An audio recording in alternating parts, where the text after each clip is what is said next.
ladies say, where are all the good men at?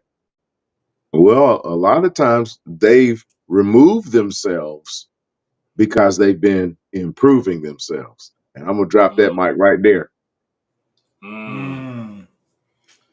Wow. Mm. I think I agree with you, Joseph. It's like when you leave a relationship. Relationship comes to an end. You have to give yourself some time, some isolated time to learn the lessons that you need from that. Eat the bones and eat the meat and spit out the bones. That will improve yourself for your next and hopefully your last relationship. Like some people that time is 90 days for them. Some people is years. It just depends on how long it takes for you to improve yourself when you feel like you're ready. But yeah, like being in the company of a bunch of people does not improve you. Mm-hmm. You know what I'm saying? Sometimes you have to remove yourself to get to know yourself on a greater level, because there's always, because God is big as he is and he made us, I don't feel like we can fully know ourselves. I think it's a thing. That's why the word becoming comes in play here, because like if you can't fully know God, then how can you know the person? How can you know yourself? If God is who is in you, how can you fully come to a full knowledge of yourself? And I tell people all the time, never arrive, because once you arrive, you don't have nowhere else to go. Always keep coming. So as you become, you start to learn more and more. Like even in a relationship, in a marriage, like you continue to learn each other as you go along. As time passes, you continue to learn, and that's what improves yourself or whatever. So I agree with Pastor YPJ, especially with the removal of people, because the presence of people in your life doesn't mean that you're growing. It just means, and a lot of us are scared to jump into that part of isolation, because, oh my God, it's nobody but us. Like, you know how Mm-hmm. many, like during COVID, you know how many couples broke up, ended their marriages and stuff because they were forced to deal with each other. They just couldn't go outside. Mm-hmm. You had Mm-hmm. And I forced know to deal people with that each wasn't intending on, meeting somebody, and then they did, and they still together to this day, married and other. Yep. everything, and moved Yep. on. Yep. I know people that taught themselves how to play the piano during COVID, Mm-hmm. And but how to play the guitar, all kind. Many things come out of pressurized situations, and we can learn from these things. But go ahead. I know Pastor Kels, he got something on it. oh yeah. So I don't want to just talk about isolation because that's not all he talked about. Mm-hmm. Because he Mm-hmm. also talked about separation. Mm-hmm. See, so And oftentimes I know isolation is a thing that we just kind of got finished dealing with, so we can very much so relate to isolation. But what about separation? What about pruning? What mm-hmm. about cutting off dead ends? Yep. What about just separating what's from yourself that's not actively helping you reach your next destination, that's not actively helping you grow? And sometimes it's not until you prune a thing that that thing can begin to grow and be prosperous. Mm-hmm. And too many times, and I know it's gotten very common to talk about removing yourself from people in 2024, but there is a way and a need for separation. Because Mm-hmm. what he talked about absence. When you're not experiencing reciprocity, you reward the absence of reciprocity with your absence.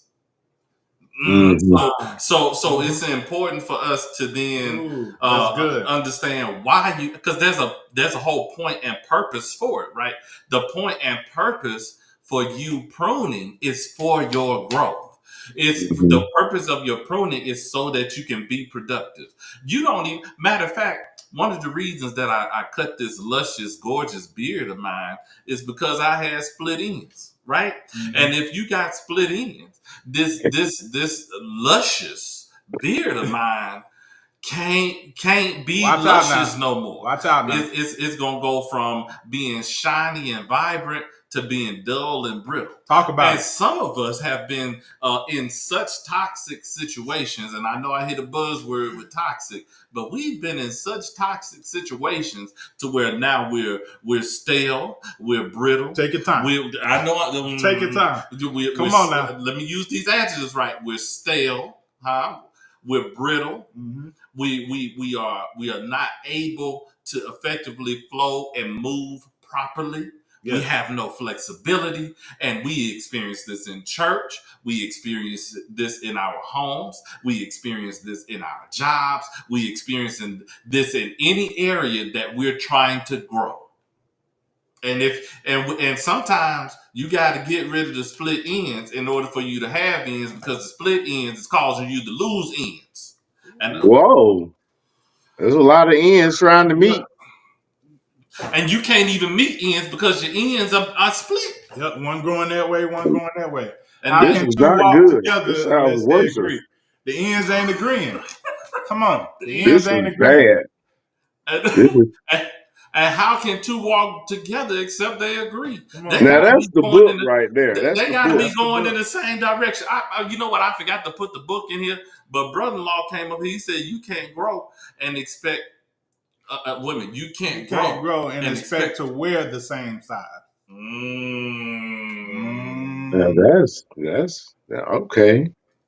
All right. And he also said people fall off, habits fall off, old ways of doing things, mindset changes, thoughts patterns change, tolerance changes, etc., etc. Absolutely. Matter of fact, I think I got something for y'all. Check out our new way of doing things right here. Come on, check us out. All right. Bam. So, and it says in Romans 12:2, it says, and be not conformed to this world. That's the book. But be ye transformed by the renewing of your mind. Right there. That ye may prove what is that good and acceptable and perfect will of God. So that lets us know.